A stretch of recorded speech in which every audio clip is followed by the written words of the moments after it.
Hello, beautiful spirits. Ooh, focus. So, today's self-care video is coming to you from Highway 88 in California. Coming out here to look at all the beautiful trees changing colors.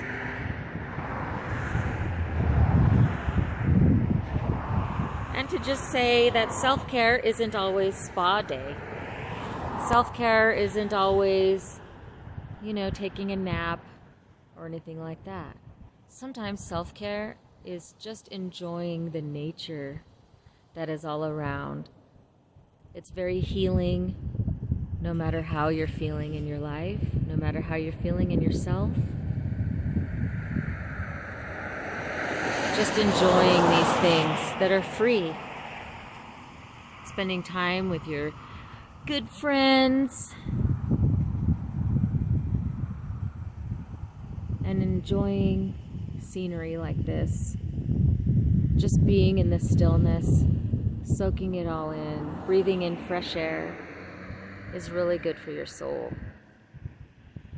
So, just wanted to share that for Self-Care Day.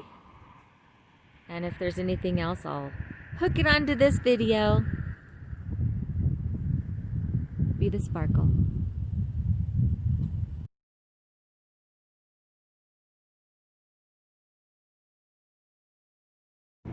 Had to add a little of this on for you.